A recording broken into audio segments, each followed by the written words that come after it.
Here we go.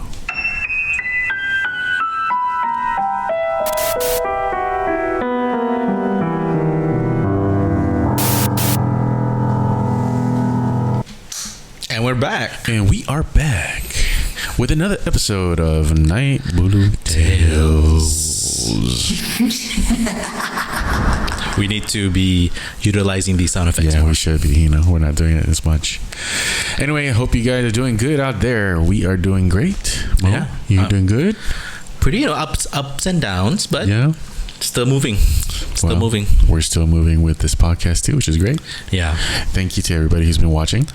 We really appreciate it. Yeah. All the views, all the shares, you know. I mean, we don't have extravagant views, but we have a lot of really It's getting there. yeah. It's getting there. We appreciate you guys. I've been hearing from Yeah. people, they enjoying the stories. Yeah. You know, So before we get going, don't forget to subscribe, comment, like Naik Bulu Tales on IG and Jomamapro on YouTube. Yes. Please, we would love to hear from you. Yeah. So Mo, recap, please.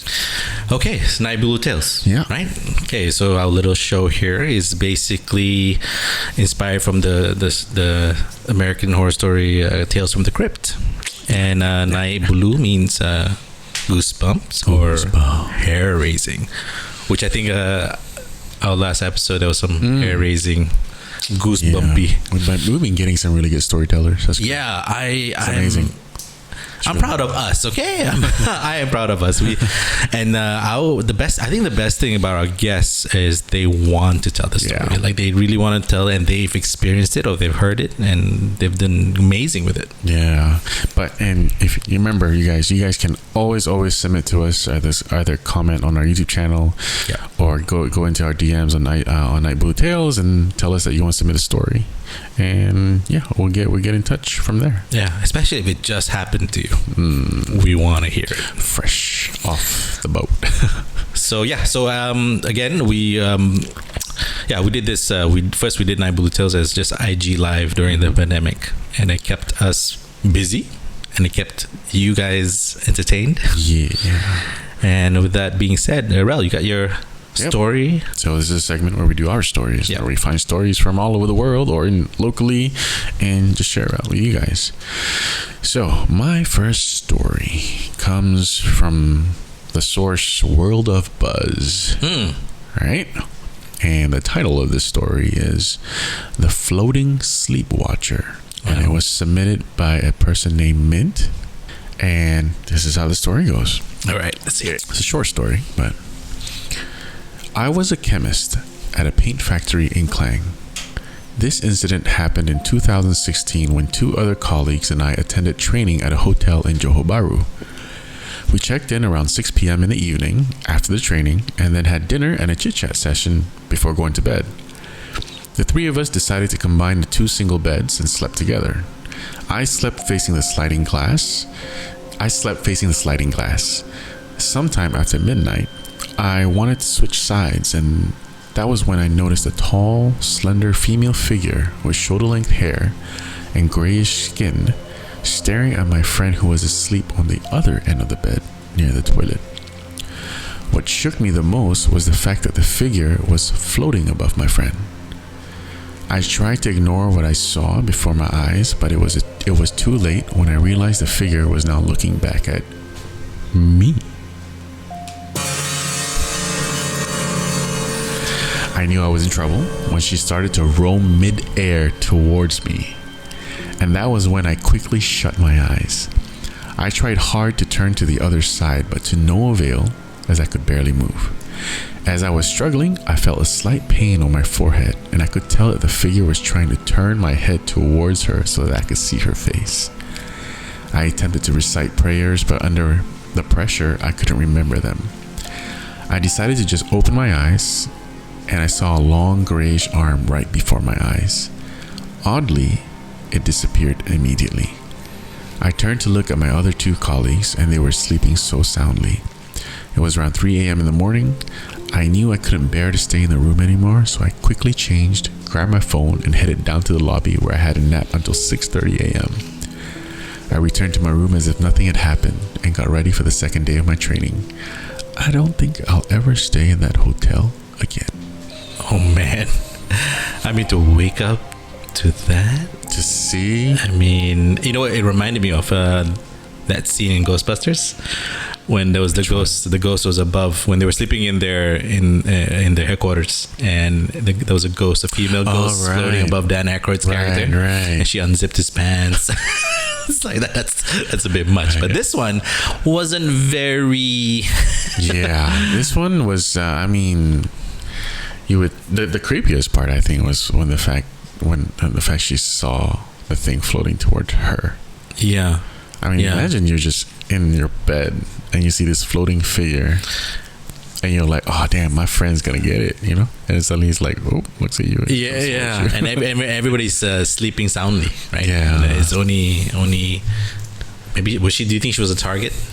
Oh, I have no idea. Maybe she pissed that spirit off. Like I followed. Yeah. Or it really liked her. That's why she. Maybe. It didn't mention the hotel, right? It's just, No, I didn't mention the hotel. right. But they were doing a training in Johor Bahru.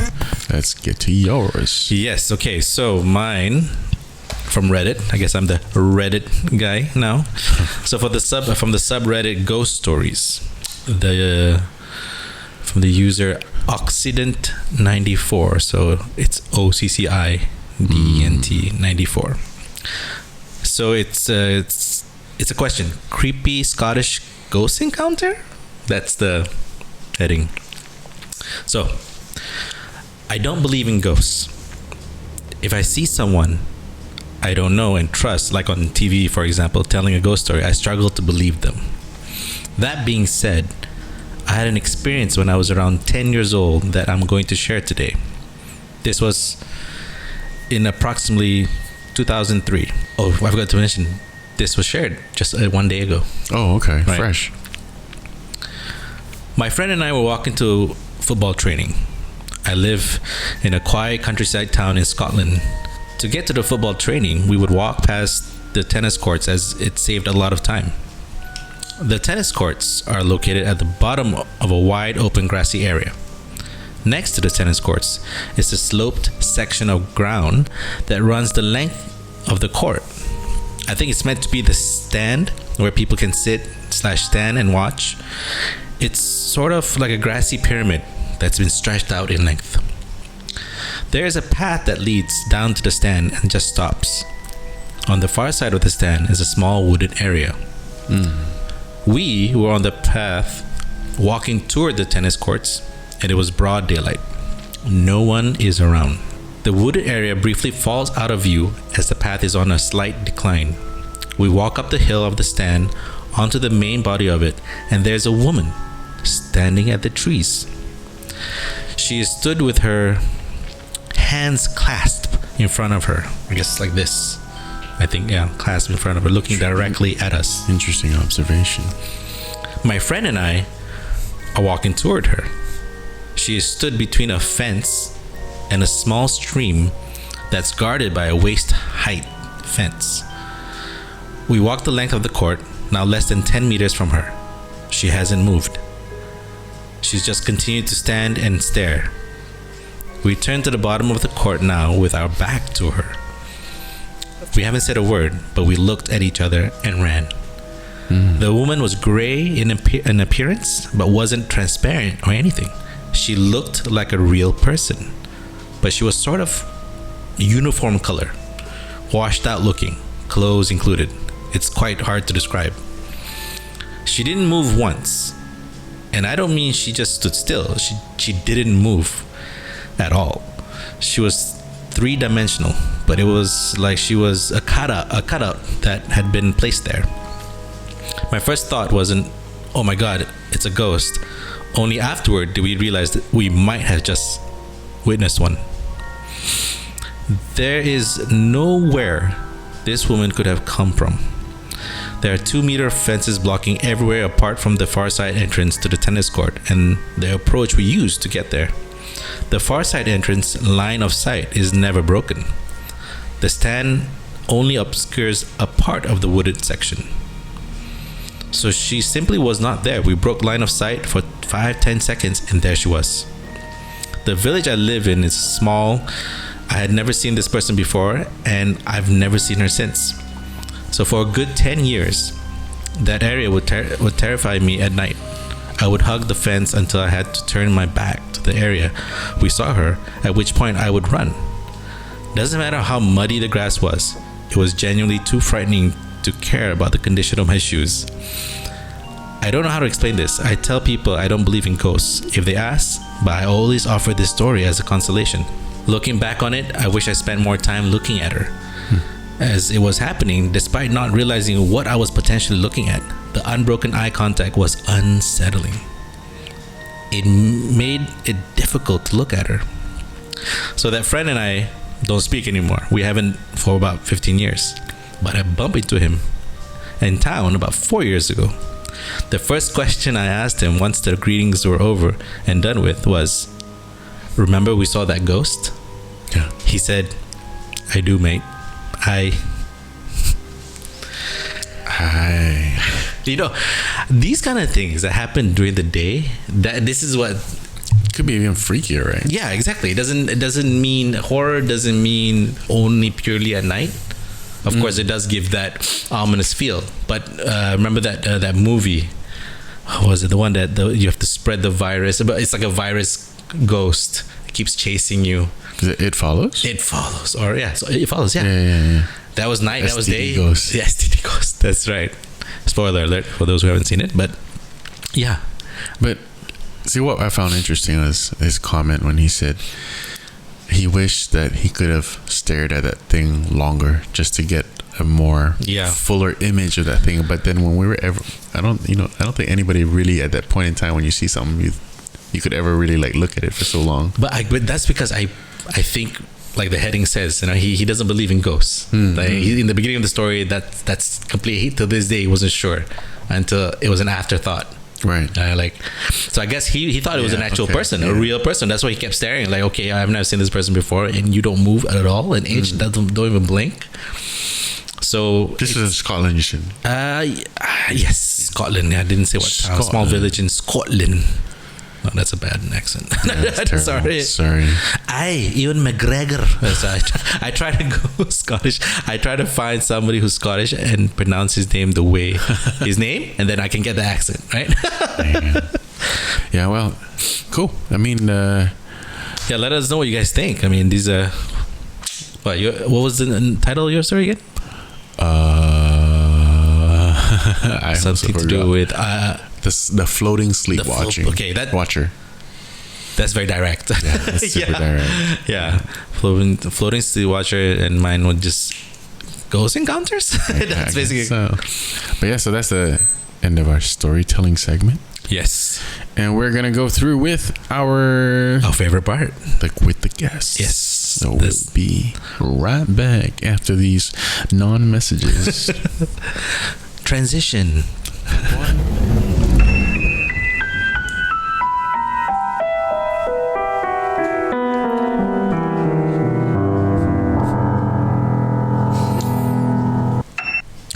I pushed that a bit too much, but it's all right. We're in our next segment right now. I think we need a real pianist next time. Yeah, we should. Welcome back to our next segment. Yep. Where we have a guest, an old friend as well. A lovely guest. A friend that I met through Fairil, actually, 16 years ago. Yeah, we've been working with him for a few projects here and there. Yep. Gone through the ups and downs. Mm-hmm. And we also know that he is... very well, I would say things are very clingy to him. I see. Yeah. Another magnet like yourself. Even worse, bro. Oh my God. Anyway, welcome Denny Rozaidi. Denny, what's up, bro? Welcome, dude. What's up, bro? Welcome. Thank you for being here. Assalamualaikum. Hey, walaikumsalam. How you been, Den? Been good. Yeah? Alhamdulillah. You were back in KL for a bit? For a bit. Going back to JB after this. Tonight? Not tonight, soon. Oh, wow. Very soon. Oh, okay. That's going to be a long, lonely drive for 4 hours tonight. Leaving in the morning. Okay. At least you're leaving in the morning. You want anything driving with you at night? Of course. I would. Anyway, we know, because we know the things you have gone through in a very, well, not everything, obviously, in a very supernatural experience kind of way. And we know you have a lot of stories. A bit. There was one story in particular you told me last night, and I think you should tell Mo. Yeah, Because I now want to hear it again, which is the motorbike one. I've been waiting to hear the story. So let's start with that one before you go into your... Well, this one's a short one. It's okay. It's okay. It's all right. Okay. Yeah. So this was actually back in 1998, right? Okay. It was my first semester in UPM. So back then, UPM was still, it was old. There was no new buildings, so a lot of more trees, more hutan, right?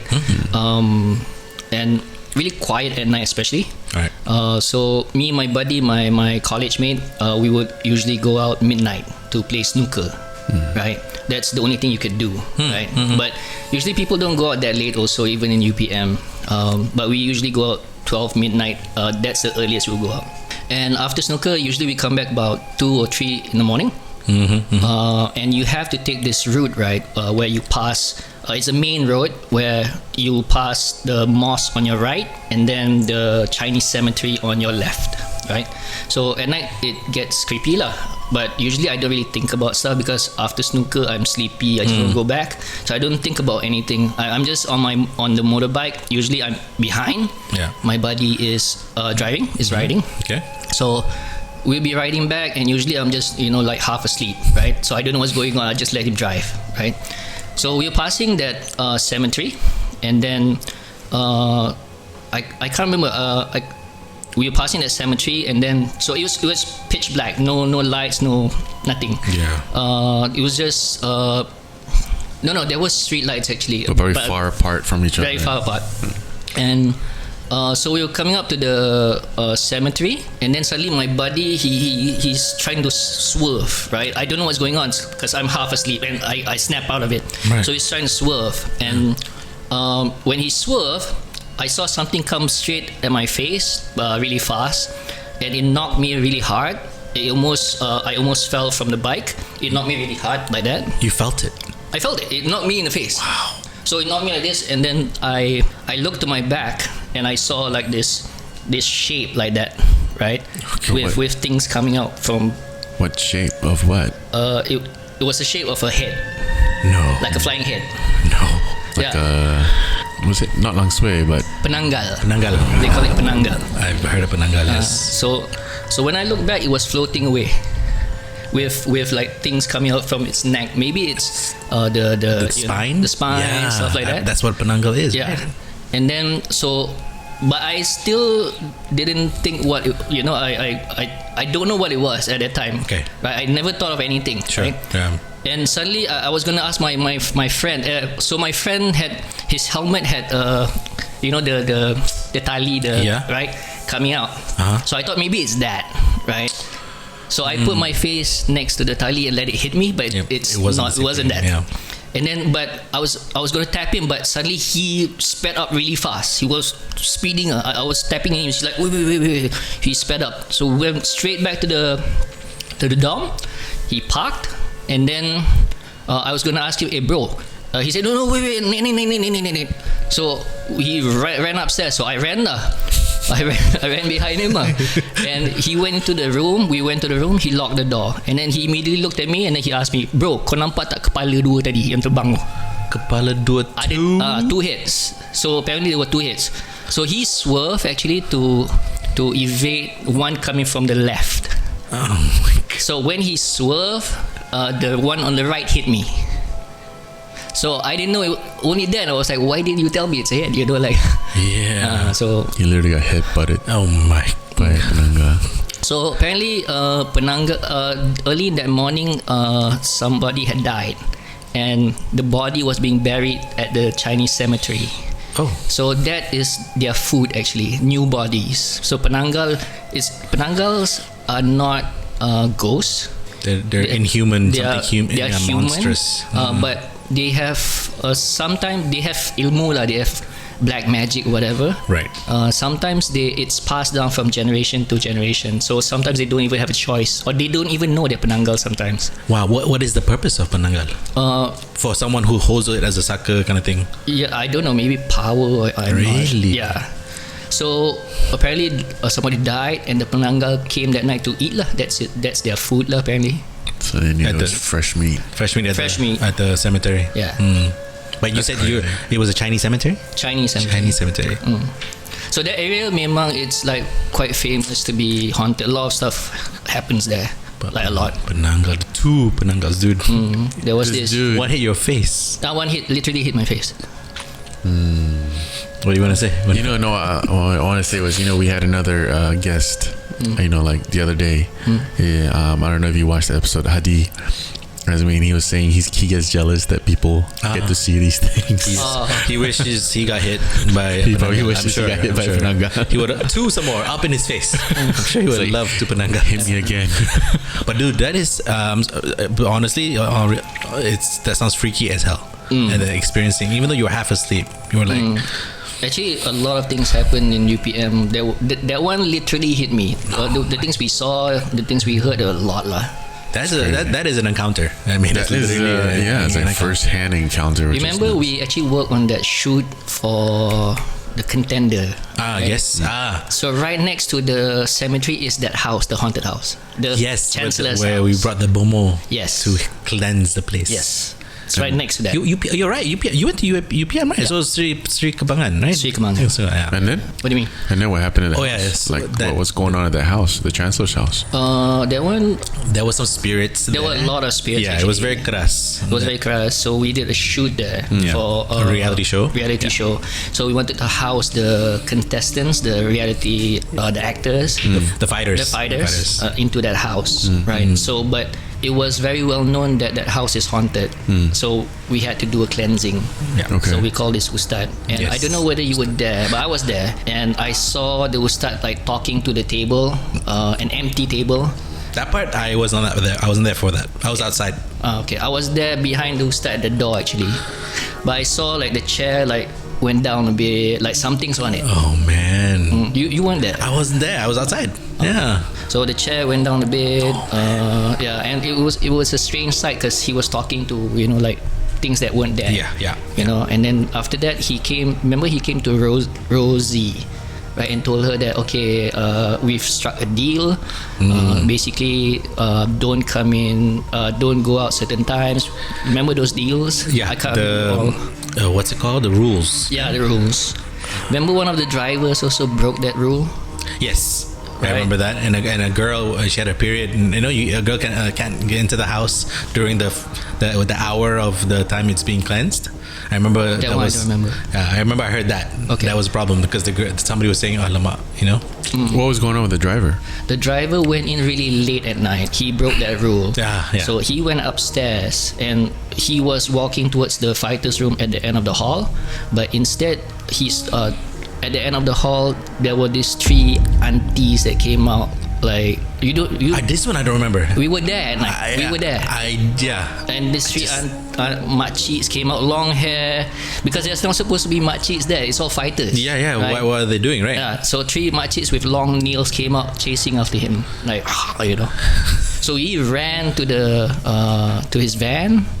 The makciks were right behind him chasing, and then he went into the van, locked the door. The makciks were scratching, and then he went off. They were pissed. They were pissed. I'm kind of glad I don't remember. And he came. Remember, we were at our office, and then he drove back. He was scared. I remember that part. I do remember he was the guy. I was like, what's wrong with him? So a lot of things happened there. It's haunted lah. I mean, it is a very. It used to be, forested, very jungle. It was a jungle area, UPM. Yeah. I actually told Fairil like a lot of stuff that we don't know much. Cases where girls get pregnant and they don't even know they're pregnant, so they go to the toilet. They think they're taking a shit, but comes out a baby, and she just leaves the baby there, so it dies there. So a lot of these cases, like They get impregnated by these spirits. No. They don't know they're pregnant. Don't know they're pregnant. Oh, so then that's what you're saying, that the babies will be just flushed down in the toilet. And so then a lot of these Unborn child. Oh my god. death. And, That makes sense. That makes sense. Yeah. but I mean, you said you've gone through multiple experiences at UPM. Yeah, right? I saw. I really don't want to say this word at night. Okay, what does it start with? P. Okay, yes. So in white, long hair. Yeah, we've been saying it loosely. Yeah. So okay. I'm going home back to an empty unit. Right? Yeah, let's not talk about. You're right. Okay, you saw a And P. things follow me back also sometimes, right? Yeah, we know. So so seeing it became normal, but the freakiest thing for me was hearing it.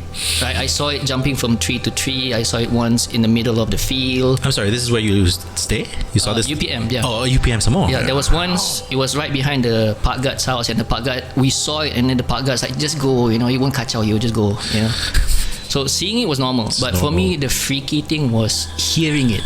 That one, like, your bulu roma will naik.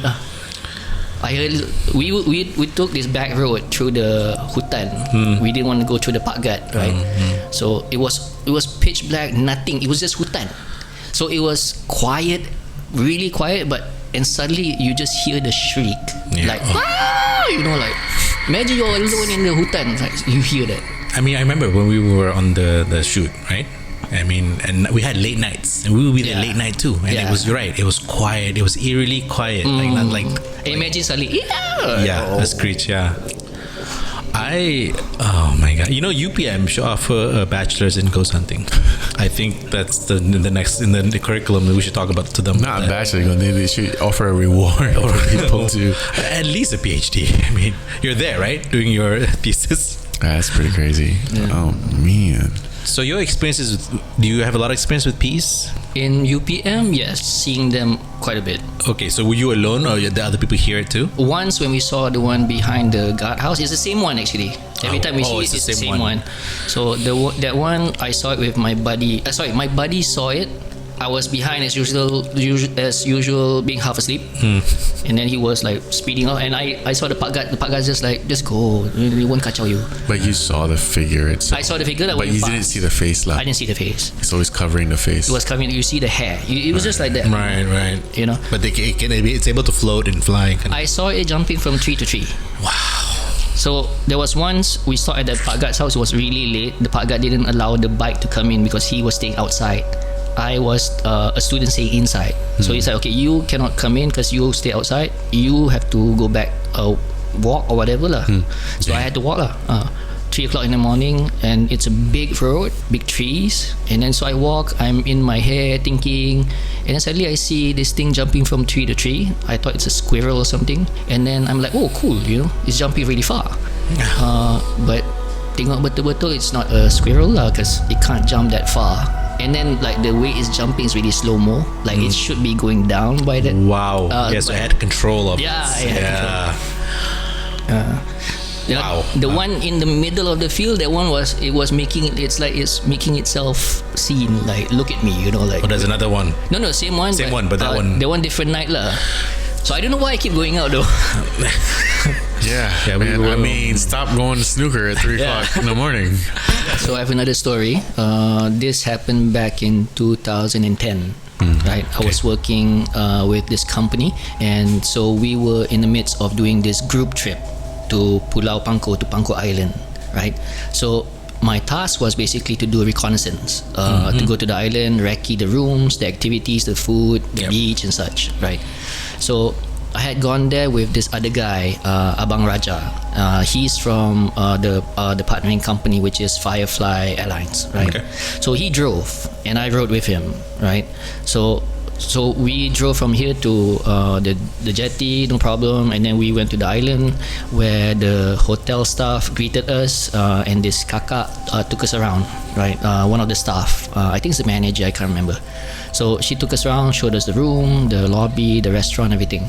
We ended up on the beach, and then on the beach we saw at the end of the property was this bungalow, right?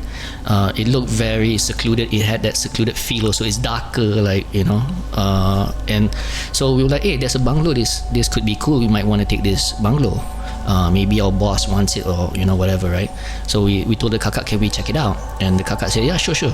But from where we were standing, we could see there were figures in the bungalow. There were like silhouettes of you know, like 2 or 3 people inside, like just moving, right? Again, you know, I'm not in that frame of mind thinking of ghosts or whatever. I'm on the beach, right? So I'm thinking, oh, I can't wait to be, you know, to come on this beach again, right? But thinking back, I could remember how it moved. It was not like how you see people move. You know, people be sitting down, or someone coming out, it's a roko, or you know. Okay. But this one was just moving like that. You know, like. And this is during the day. During the day. The kakak was like, the manager was like, I thought the bungalow is vacant, right? Let me check. So she goes like running there, not full speed, just you know, rushing lah. And we saw her going, so we followed lah. Abang Raja went first, and then I was last because I was still enjoying the beach, right? And then so he was walking. She got on the steps. She started to knock the bungalow door. We could still see the figures, so she was knocking. Assalamualaikum, dorang ke? But no answer, nothing. Right. And then Abang Raja came. I was nearing them. He got on the steps, but when he got on the steps, he froze. And Abang Raja when I knew him, he wasn't like that, because he was a stewardess. Is that the right noun?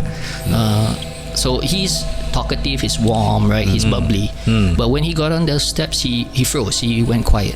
Okay. And then he just like, you know, like that, you know, like takut lah. Bergigil. Gigil lah. And then I was like looking at him like, we know what's up with you, right? And then so they're both on top of the steps, but I was macam bawah sikit, right? But I could see like under the door, you know, that space below the door, right? But I could still see the shadows moving tau. And then so the kakak was like, okay lah, I just open lah. So she takes out the key and open. When she opens it, when she opened the door, suddenly all these snakes came out. There were a lot of snakes coming out. She was like, oh my god, you know, like. And then like Abang Raja jumped onto the railing. I jumped into the down from the steps, and then like just let the snakes come out. There were a lot. And then so we looked inside. There was nobody inside anymore, right? So we all went inside. But at that time when I got on the steps, I also felt like wind or energy, that my bulu rumah so went up, you know, like a cat punya like that, right? So I felt that. And then when we all went inside, we went around the rooms. Memang there was nobody, right? So we were like, hey, you guys saw, right, just now? And we were like, yeah, we saw. You guys saw the snakes, right? And we're like, yeah, we saw the snakes. And then we're like, hey, let's go lah. So the kakak locked up the bungalow, and we left. But we chilled on the beach until afternoon, just before Maghrib, before leaving, because we had to take the last ferry. I think it was about 6 o'clock, I can't remember. So we left the jetty the other side around Maghrib, right? So we made our way from there back to KL, right? And not thinking about anything anymore, right? So we're in the car, and then so we're driving to KL, and it's a highway, right? 3 lanes, right? Straight to KL, right? North-south highway, 3 lanes. But somehow the 3 lanes become 2 lanes, and then 2 lanes become 1 lane, and then no more street light, nothing. It becomes pitch black. You can only see the lights from the car. And we end up at this Simpang 4, this cross junction. Cross junction, pitch black, trees, creepy place. One billboard, not billboard, like a signboard on this side, left side. Right. Another on this side, where people from this side can see, right? But we were just there by ourselves, and you can only see the lights. It was pitch black. And then we were wondering, how did we get here? Because we're on the highway, we're going straight, right? Straight, and we go straight there. And then so I'm like, bang, just pergi straight lah bang. And then so he drives straight. So straight, we come out to again back to 2 lanes, back to the highway, and then we're like, this is strange, right? Like straight to this junction, back to the highway, and then we're like, okay, tak apa. And then so we go on straight, and then but the highway still no cars tau, which was also strange lah. What time? Sorry. Maghrib like Okay, that. but no cars still. No car, which is strange. North-South highway. Yeah, that is strange. That is really strange. No cars at all. Doesn't make sense. Yeah. So again, 3 lanes. We were riding a couple of minutes, and then 3 lanes become 2 lanes, become 1 lane, and then we're like, like this is like exactly like just now. Right. Same tree, same thing, same, and then no lights anymore, just the car lights, and then bump straight at that junction again, the same exact junction. So I looked at the billboard, the signboard. It was the same signboard, Kuala Selangor and the other 2, I can't remember. And then same thing. And then I was going to go out and check out. But abang said, oh no, don't go. No, we've seen too many right goes. It's the same abang lah. Say, Abang Raja. So he's like, no. Kau pilih this time. You choose, okay, where we want to go. So I'm like, okay bang, ni ada Kuala Selangor ni straight lah. Right. Lepas tu kata okay, straight. So we go straight. I look back to the other signboard. It's the same signboard from this side. It's the same sign. Same sign. Selangor same, pointing that side. Selangor, yeah. What the hell? Where are you? Yeah. So we went straight back 2 lanes to 3 lanes back on the highway. And again, the highway pun still no cars. And then we're quiet at this point, right? We don't know like what's going on, right? It feels already weird and strange already, and we feel like something is like holding us, Yeah. And then so again we go a couple of minutes later, highway, 2 lanes again.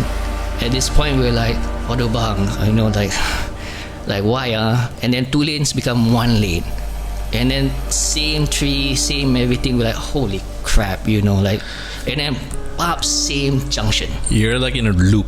Yes.